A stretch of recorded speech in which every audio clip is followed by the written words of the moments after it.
So I'm Kenda. This is my husband, John, and we got married in 2001 when we were both on staff at Calvary, Austin.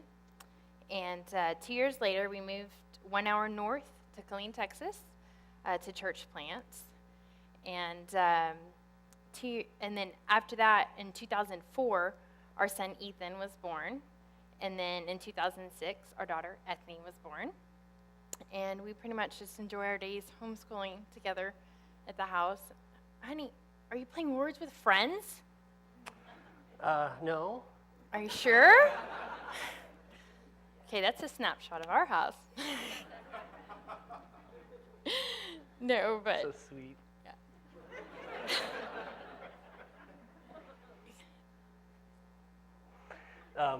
Yeah. We have 2 wonderful kids, and we live in Killeen and have a great church, and there's a lot of really great folks that came with us this year. I'm excited because we have like 25 people that came from in our church, and some of them are actually 2 guys that are on R&R right now for serving our from country. Afghanistan. Thanks, guys. I'm not going to make them stand up, but one of them's, all of them basically are missed when they're gone, but it's great that they were able to make this conference, so glad to have you guys here with us.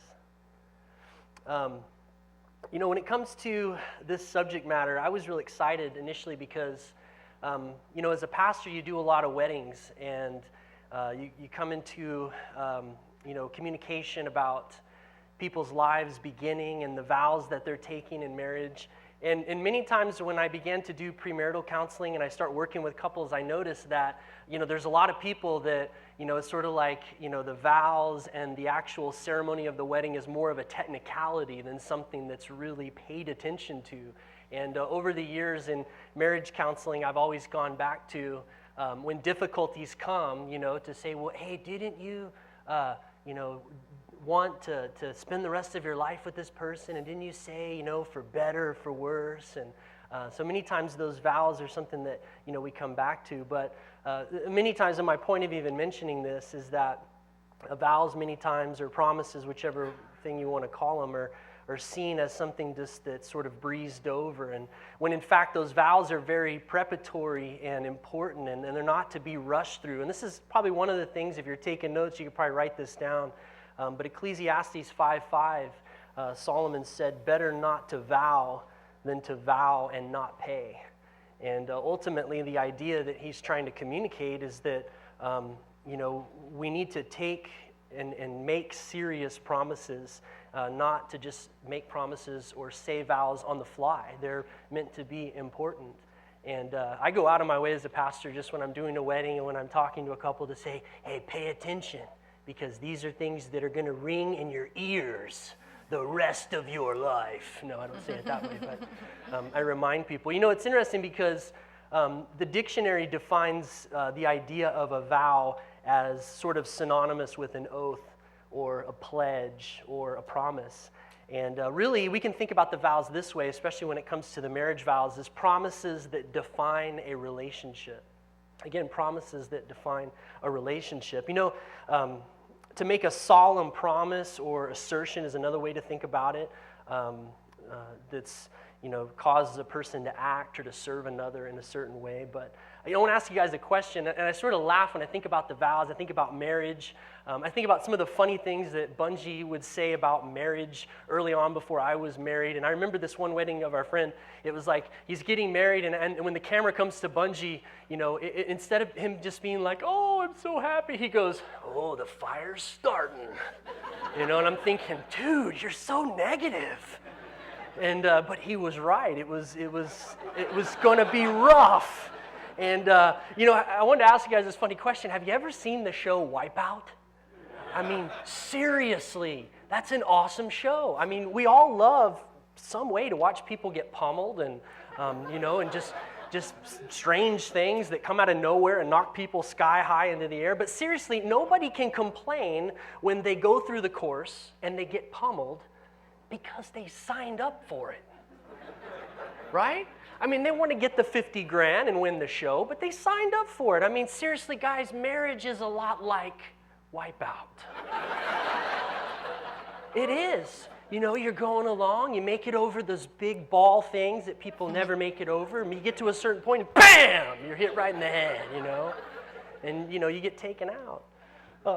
Here's my point, and, the truth is, we can only make these promises to our spouse because of the significance of the relationship. And my questions for you guys today are two things to think about for really two different sets of people. Do you or have you understood what you signed up for when you took those vows?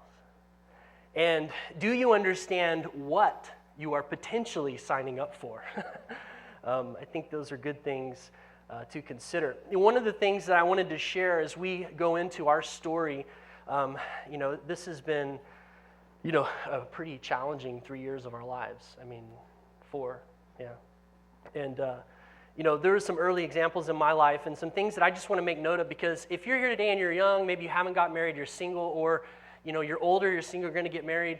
There's a lot of examples that will be things that you remember later on when you start to go through difficulties. And for me, early on, there was a guy in my life that as I was, a youth pastor working in a large church, there was this guy that came along. His name was Mike Hardcastle. And Mike was a guy that no one really knew at this point. He later on became one of the associate pastors there at the church. But I noticed right away that this guy's wife was very ill. She had lupus. She was struggling with her health. And this guy, Mike, he wasn't walking around, dragging his leg, like Eeyore, oh, woe is me. He wasn't, feeling bad about himself, but he had all this joy. And I thought to myself, just as a single guy, I wasn't married, I didn't have the difficulties like he had, was soon to be married at that point, I just thought, wow, this guy really has Jesus in his life. And it really stood out to me. Another thing later on, after I was married, my wife's mother had a genetic disease, pulmonary fibrosis, and she passed away when she was 55. But her husband, Keith, who is just a really awesome guy, he just turned 60 and he's a youth pastor. And God is using him and working in his life, and it's a really awesome thing. But my point is that I watched him fulfill his vows to his wife in taking care of her for years, to the point where I even said to myself, how does he do it? And we would look at each other and just kind of say, man. And those were things for me that became pillars.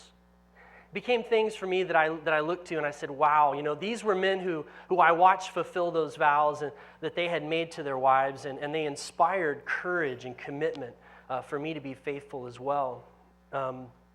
Even later on in my life, and even recently as a pastor, there have been people that I've watched who have inspired me, and maybe they don't realize it. There's a guy in our church, and his name's Zach, and he's got a wife that has occasional health issues, and he's maintained serving and doing the things he needs to do and taking care of his wife, and it's just been a great inspiration to me. And so it's good to have those pillars, those people. But with those inspiring examples that I witnessed, I really never thought that I would have to go through something so soon in life. I said we've only been married 10 years, and for these 4 years, it's been very, 10 years, went by fast. But I never thought that I would have to go through something so soon in life. And really, we've been given the opportunity to speak on the vows in sickness and in health for a reason. And we went through some difficult stuff. Kenda's going to tell us about it here in a minute. But, when it comes to that particular vow in sickness and in health, I wanted to give my translation of what I thought was really behind that vow. You hear those vows, but I wanted to sort of say it in more of a practical way. And the way we could think about this vow in sickness and in health is we're going to do life together no matter what our physical and mental functionality is. We're going to do life together no matter what our physical or mental functionality is. The reality is many couples can and will be affected by some sort of illness in marriage. It's really only a matter of time, usually later rather than sooner. But I remember early on, and something that really stands out to me is there was a lady that I knew very well, and when I was dating Kenda and potentially looking at getting married, she said to me, have you ever been around her when she's sick? And has she ever been around you when you're sick? I kind of thought that's such a strange question. Why did she ask me that? And of course, the reason behind that question was one that it had to do with the seriousness of my commitment towards her and whether or not my relationship with God was shallow or whether it was deep. And it revealed a lot about where I was at with the Lord. And of course, before Kenda shares more of the details about what she went through, because the struggle primarily had to do with her health, I wanted to add a little bit of context because I think sometimes people can think that pastors, kind of, they go to the church, they hang out, and they sit on their Bibles, and, they're not sit on them, but, they read from them, they study, they do book work. But, I mean, for a lot of guys that pastor, especially Calvary Chapels, it's hectic. You're working multiple jobs, you're paying bills, you're doing this. And I wanted to sort of add some context to this in hopes that if you come to a place in life where your life is just extremely busy and very difficult, you realize that God can help you even if it's that place or that difficulty. We had a church that was continuing to grow. We pastor this church. We are here working with people in the largest Army base in North America. People coming and going all the time. Things were growing. Things were happening. And, I'm working 2 jobs. I've got, just doing things all the time to try to bring in money. Got 2 young kids. Ethne was 1, and Ethan was 2.5. And, there was a lot of financial struggles that were happening. And of course, as time went on, there was things that even popped up through, the life that we were living there and are living came across a building project. And for a lot of you here at South Austin, you know what building projects mean and how challenging that is. We even got to the point at the pinnacle of this trial where we actually added on to our house, and we're going to foster to adopt a 17-year-old girl. And so we were in the process of becoming foster parents. How we even did that, I really have no idea. But the Lord, had a lot of stuff for us, and we were very busy. And so just to kind of add some context, as Kenda finally gets to talk, sorry. You can keep on talking. We just really want to encourage people, and I know that we also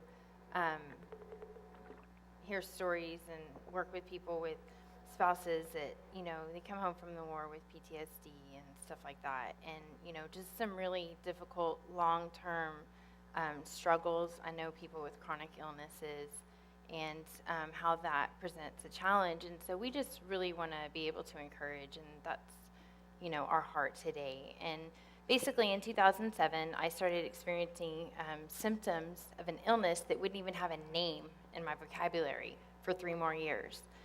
Slowly, my world began to change without realizing it. My perception of reality became tainted by these haywire hormones in my body, and nothing was left unaffected in my life. Slowly, all my experiences began to fall victims like this poison that was just kind of slowly, changing things, but it took a little while to realize what was going on. And I think one of the worst parts about it is that I really couldn't go anywhere to escape it because it was inside. I couldn't go anywhere else. It was always with me, everywhere. And so I basically, over a period of time, became non-functional. And life as I had known it before was on hold. I didn't know really how to do life. I minimized all my ministry commitments, and other people stepped up and helped me out and took over things, or came alongside me, things that I was doing. Often dreaded leaving the house or being alone. There was just really nowhere for comfort. And before I was clued into the source of the problem, I would take everything and hold it up to examination, is this what's wrong? Is this what's wrong? And so I remember at one point, for a good period of time, I thought, it has to be my marriage. Me. He had a target on him a lot. But I remember one time I wrote a 8-page letter, front and back, with grievances, Long. Yeah, it's while we're at it, let's just keep going. I was thinking, we're going to take this to a pastor, and we're going to get this all sorted out. We burned it. No, I think I did throw it away. Yeah, so I doubted my relationship with God. I felt abandoned and lost my role as a mom. I wasn't fit to be a mother. My friendships, I remember telling my best friend the Army had moved them to another, and I was like, I think that this is a good, like basically kind of like, the Lord's moving you on, you don't have to be my friend anymore. Because I was just so non-functional, and I felt like I wasn't being a good friend. And I remember her just looking at me and going, yeah, I don't think that's what God has for us. But, she knew how to be patient with me and just listen, and was very gracious. And we're still very good friends. Anyway, and I even questioned and doubted my own existence on this earth, and constantly wrestled with suicide and had to be actually watched at different periods. So this was our life for 4 years, in and out of symptoms. And at one point, I even thought the answer was to leave everything. I mean, I had to sit there and tell him, maybe it's just good for me to be removed. Since I couldn't fit everything all in. Some sort of box that you wanted to be in. Yeah, I don't know. But anyway, lots of different treatments, lots of different roads of hope and failed things, and just constantly getting up, walking a little bit, and falling. Everything was just broken. And not one aspect of my life escaped the fire. I mean, everything was very, very consumed in this. My symptoms included, but it's not an extensive list, but I had physical body pain, had migraines, I had extreme fatigue where it would actually hurt to get off the couch or move, depression, despair, isolation, powerful loneliness, anxiety, compulsiveness, overwhelmed, confusion, paranoia, condemnation, no sense of time, memory loss, all kinds of things that were almost daily. I mean, it depended on the day, kind of how it was going. Some days I would have enough to fight, and some days I would just want to lay down and die. So there wasn't really any prediction. There was times where I had to go to John and say, okay, this is what I'm thinking. Is this true? And then him having to tell me the truth, I would have to choose to believe what he was saying over what I was experiencing. And that was really a good way for, us to build trust. I mean, I had to trust him with my own thoughts and my own opinions because they were betraying me. And, and like an example of this would be if John would be giving me space because he needed it or I needed it. I would, be thinking, well, he doesn't love me. He doesn't want me to live here anymore. And I would go to him and I go, do you want me to move out? Like literally. And he's like, no. And I mean, I would have to choose to believe that because, once again, one of the ways that I thought maybe I could just remove myself from the situation, it would be a solution because I just didn't really feel like there was anywhere where I fit in. One of the worst parts, I think, was not knowing if I would ever be normal again, because this was a new experience for me. And I was like, is this for the rest of my life? Is this sickness going to continue? In some weeks, I'd be doing well on a series of treatments or pills or whatever, and think that it would work, and then just, again, fall. And eventually, what seemed like after the 100th doctor visit, tried many different doctors, or avenues, I guess, my doctor suggested a surgery. And I was like, there's a surgery to help me? And it was Brain amazing. removal? Yeah, that was next, a brainectomy. You get pretty desperate. But anyway, yeah, basically it was called premenstrual dysphoric disorder. It's called PMDD. And I had a severe case that wouldn't respond to any treatment. And so they basically just had to go in and remove my ovaries, which were causing everything to just go haywire. And so that was, after 4 years, I was able to get the surgery. It hasn't even been a full year yet. This was in July. August, July. So anyway, that's basically the context of the trial that, the Lord was able to teach us stuff and, work through like our lives that we want to share with you guys today.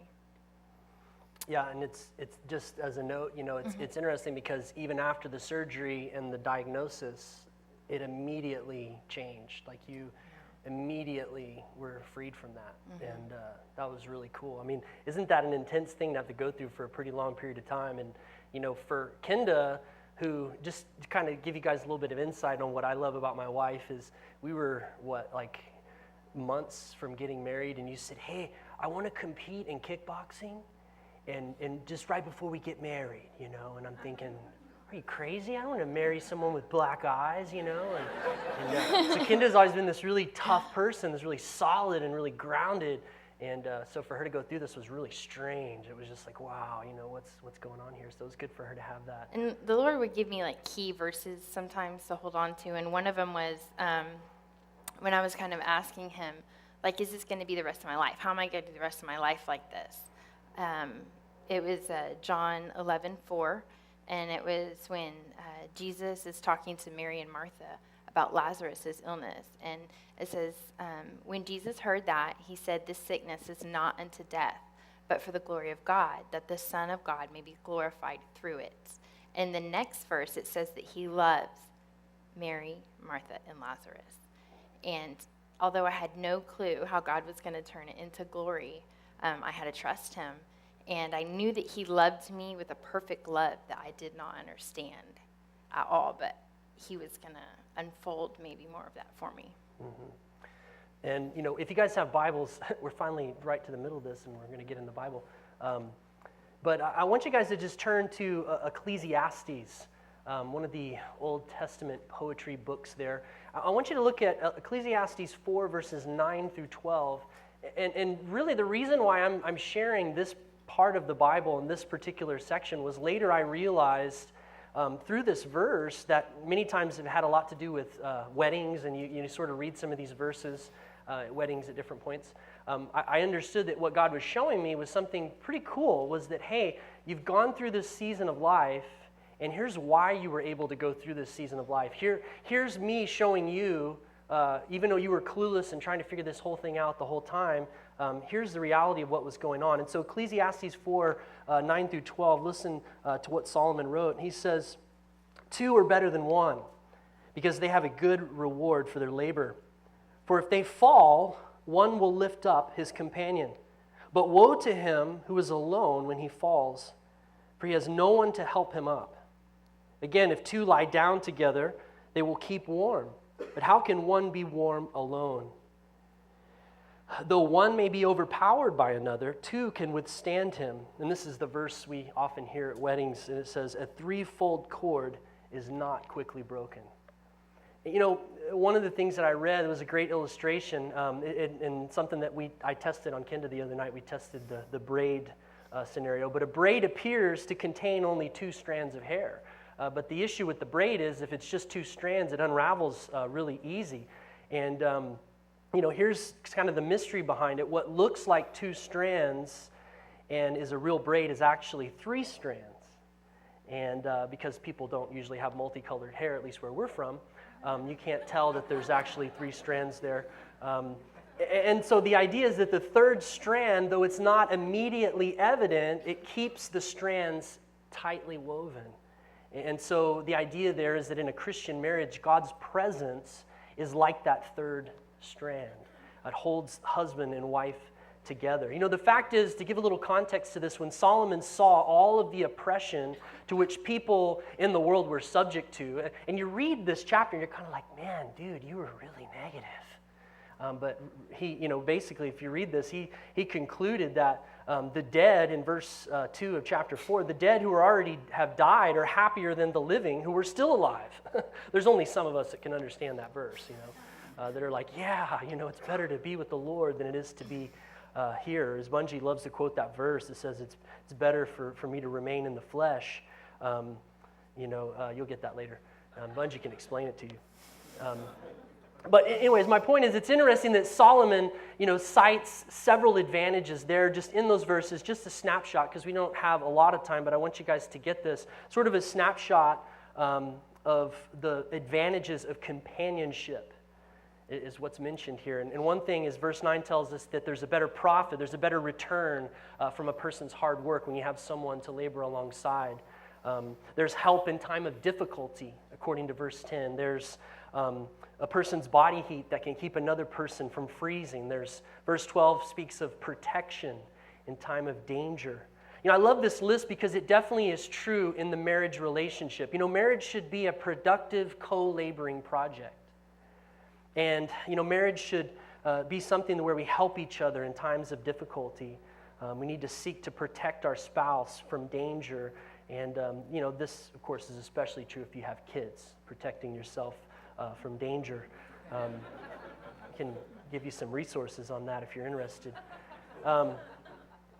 And so a marriage that has the Lord at its core is not easily broken or destroyed. And this was kind of one of the main things that God showed me was that, hey, because of you investing in your relationship with the Lord, I've let you go through this, but only just to show the strength of me in your life. And it was really encouraging. It was something that I think is very insightful to see and to come to. But, the truth is, when it comes to marriage, if God is at the center of a relationship, then things line up with Him. They lean upon Him. And this is definitely something that God showed me during this time because I could see our foundation, our rock was the Lord Jesus Christ. And I always tell my pastor friends, and a lot of people, that even in the midst of this craziness, this difficulty, this just hard place, there was joy in my life. And there was a fruitfulness in the teaching. You would think, man, if this is this hard, how would you be able to teach? How would you be able to serve? But it seemed like that was when the Lord carried me the most.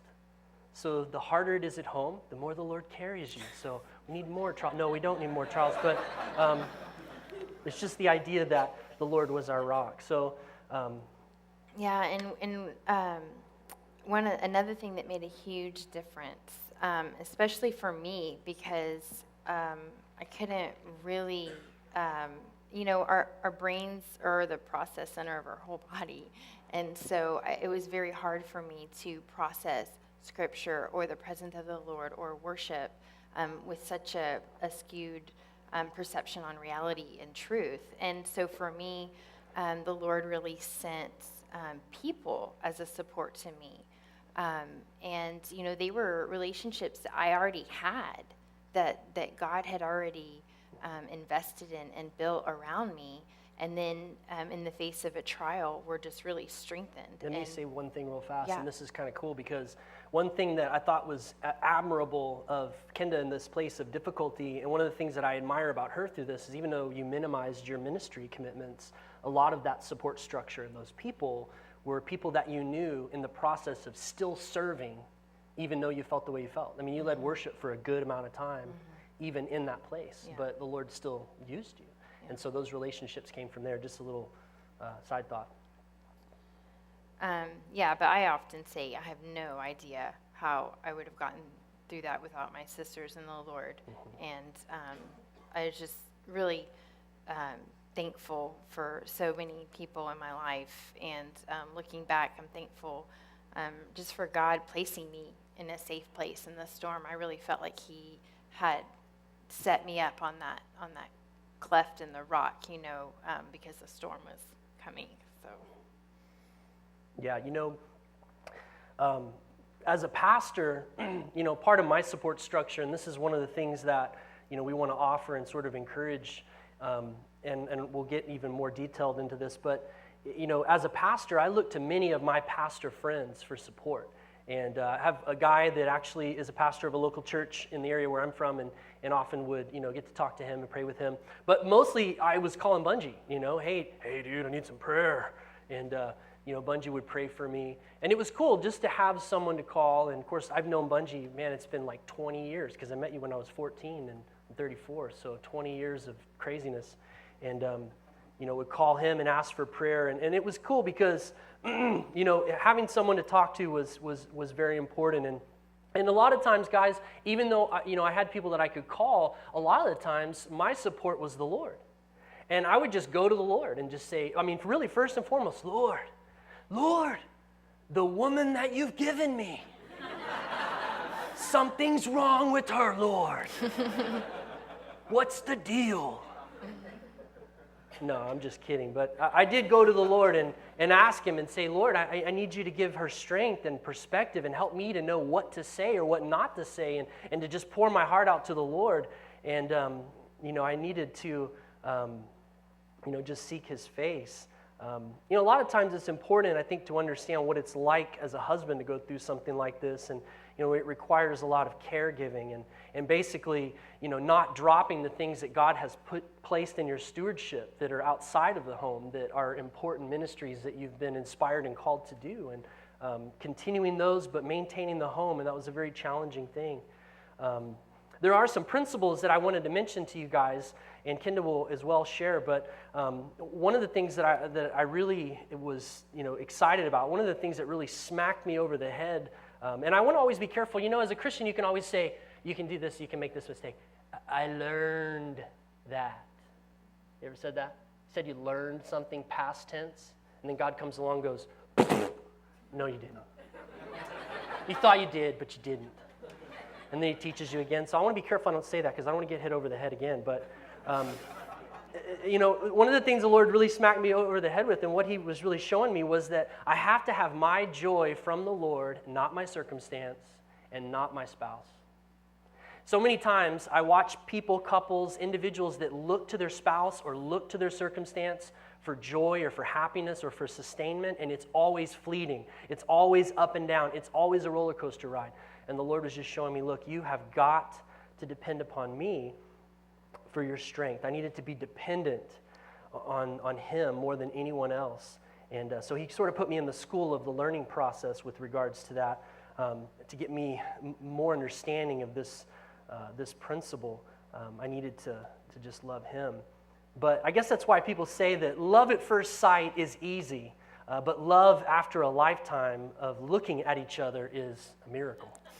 And, I think that's true if you depend, on your own strength. But with the Lord, he changes how we see things. Another thing the Lord showed me, really, and this is where practical Bible comes in. This is where God's word is so effective and strong and challenging and cuts into our hearts and lives, is in Galatians 6:2. And it was something that Paul talked about there when he said, bear one another's burdens and so fulfill the law of Christ. And in this situation, when Kenda was going through these really hard times, I was called to bear the burden with her that she was going under. And it was hard because there's nothing I could do about it. And I think for a lot of guys, maybe you people are like this, but mostly it's, hey, those are gnomes on that shelf back there. I already saw them.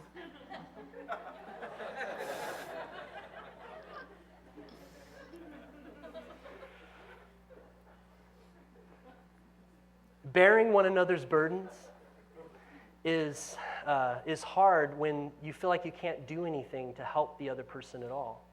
And for a lot of guys, we like to go in and fix things. We like to have a strategy, a way of eliminating the problem. In the original language there, and the idea behind the word bear there that Paul uses in Galatians 6 verse 2 is to help someone carry something that is about to pull them down. And what did this, look like in this situation for me as a husband, bearing a burden, helping to bear a burden that my wife was carrying in a difficult time, in a difficult season for her? Well, number one, and these are some practical things for any of you guys that go through this. Number one, it meant listening to her, even though I had heard her communicate the same concerns yesterday or last week, and we thought that we resolved them then, but they were there again right in front of us. It meant listening and recommunicating. The second thing is very practical. It meant if I'm going to bear this burden with her, I'm going to have to redirect her back to the truth and reason in a productive and loving way. The third thing was that it meant that I was going to have to be doing more around the house than what was normally expected or even agreed upon. And I'll be honest with you guys, I was cleaning and doing a lot of extra stuff. And, I could have got huffy about it and been like, man, I got to do so much around here. But the Lord would just show me, that's just part of you helping in the situation.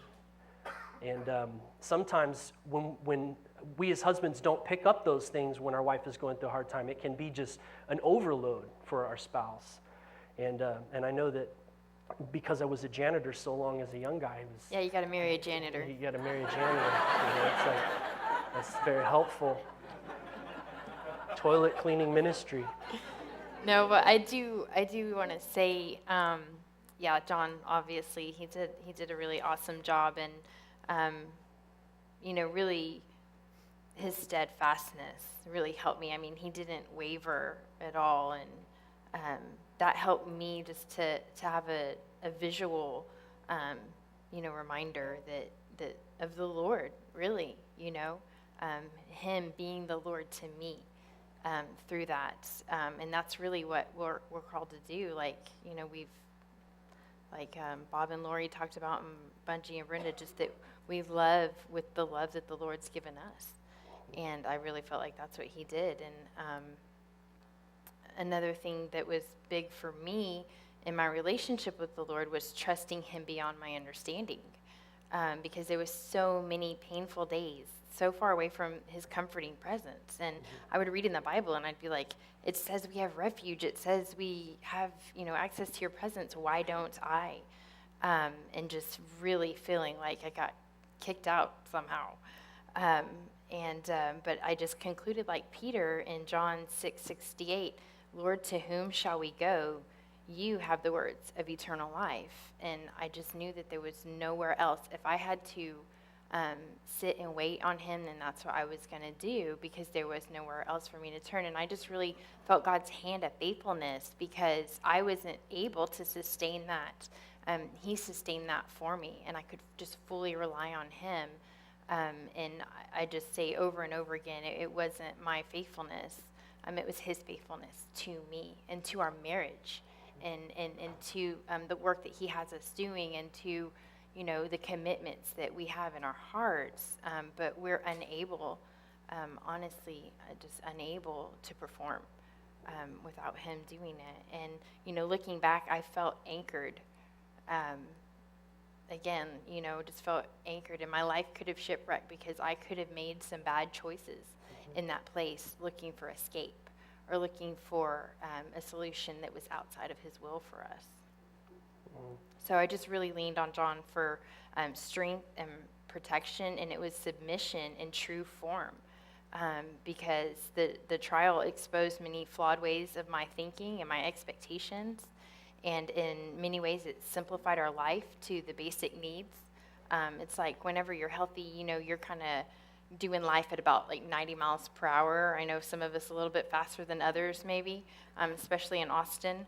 But but yeah, you're going along pretty good. But then whenever you have a chronic illness, you slow down to about 20 miles per hour, and you can see a lot of the scenery that normally just flies by. And reality has many faces, and we can choose which ones to bring into focus and meditate on. And the truths are always there, even when they're masked by trials. And one of the truths that the Lord really showed me is that nothing can separate us from the love of God. Nothing. One of the things I was also going to mention with regards to support was, in bearing Kenda's, burden that she was going under, this trial that she was in, is one of the biggest things that stands out to me as just a practical form of bearing that burden was it meant praying for and encouraging Kenda, even though I thought she might not remember it or even believe anything that I would say. And for some of you guys, you might understand this. You might have understood, maybe not even in the marriage context, but just someone you're trying to encourage, and you've told them so many things so many times that you just feel a little bit cynical about, if I tell them, they're just going to blow me off. And just to continue that was to show love and to do the Jesus thing, to continue to give that support and that encouragement. I think one of the things that we wanted to close with was just helpful advice, for those dealing with this or not yet dealing with this. But one of the things that I would want to say to the men and to the guys is you need to get fellowship. Now, let me just explain that. Fellowship isn't just showing up to church, hearing a message, and leaving. Fellowship is partnership. And guys, you have to have other men that you lock arms with, and that you talk to and that you share with, and praying with other men, learning from others' experiences, remembering people in your life who have followed before you in those areas, and looking to their example. Just many of the things that really stand out to me is being open to those who love you. I could have made a choice as a pastor, even just as a Christian man, to say, I don't want to talk to anybody about this. I'm going to deal with this myself, just me and Jesus. But the Lord called me out and said, you better call Bungie and tell him what's going on. You better tell him you need prayer and say, hey, dude, I'm struggling, help. And that was a good thing. That was an awesome thing, because it really encouraged me, and it caused me to look back to the Lord for encouragement and wisdom. One of the other things I would want to say, and I know you probably have something you want to share too, but is to push past, guys, the resistance of the flesh, to isolate yourself. One of the things that happens when difficulties in marriage come, or there's some just hard thing that you're dealing with, is just to purposely choose to isolate, to try to self-medicate. And that doesn't necessarily mean drugs or alcohol. It could mean just some forms of entertainment that distract from reality. To resist the flesh that way, because it's really kind of a trap when you get caught in that place of trying to deal with it on your own. And make sure you set goals to get out and fellowship and pray with other men. And that's part of that helpful advice, that if you get into this place, if you've already done your homework as a Christian in developing Christian relationships and with people and serving in the body of Christ, I guarantee you that weave will be tighter, that braid, that the ability for God's presence and his wisdom to speak into your life. But just to echo what Kenda said, is that God's faithfulness to us sustains our faithfulness to our vows. And I love what Lori and a lot of us have just been thinking about, is just the idea of dependence upon the Holy Spirit. Dependence upon God to help us fulfill what he's called us to do. And God wants to help us and sustain us. Do you have anything else that you wanted to share? Yeah, I was just going to say that, this trial allowed me to walk out scriptures and rely fully on his faithfulness and promises. It was like the invisible was made visible, because we are the living stones, the body of the church. And many parts of my life were dying, but, at the same time, a new work was springing forth. And, even now, I'm still definitely on the healing journey. Even, preparing to come to speak was like, again, calling friends for prayer. But it caused me to kind of look back and see some of the gems, some of the treasures that were brought from that I can apply to the rest of my life, and that are there for eternity. Because, those things that the Lord does in our lives, they're there for eternity. And if you're dealing with the illness or a chronic illness, it's for your best. God didn't just give you that to harm you. It's for your personal best, something that he wants to do in your life and in your marriage. And at times, the battle was thick, and I needed people praying for me. And I have a new appreciation for prayer, because I've literally been carried through with those prayers. And I had friends that cleaned my house. They made food for our family. They went grocery shopping for us, or took me grocery shopping because I wasn't able to drive. And I just really, Galatians 6:2, bear one another's burdens and so fulfill the law of Christ. And another thing that I chose to do, and that the Lord led me to do, was worship. Worship, worship. It was like, whenever you're worshiping, everything else just kind of, is in the background. And if there's nothing else I could do, I just chose to worship the Lord, because God's still God. He's always worthy. He's always good, no matter what our experience is. And that's why Hebrews 13:15 says, therefore, by him, let us continually offer the sacrifice of praise to God, that is the fruit of our lips, giving thanks to his name. It's an awesome thing, to realize that in our weakness, He's made strong. And, God can take all of us. And I always kind of, just to give you guys a little understanding before I pray, we're in an area as a church that is filled with military families and spouses, men and women who are suffering physically and mentally from the effects of war. And so for us, it's given us this tremendous insight into what it's like in a lot of those homes and those places. So I want to end on a positive note, because this is a pretty serious subject, but just to end on the note of saying that, God is in control. He knew what he was doing when he sent us, to that place years ago. And it's just awesome. And I want to just encourage you, if you're in that place of going through a trial like this, that you just trust the Lord. He's got it all under control. And he's got people around you that want to love you and help you. Don't try to do it on your own.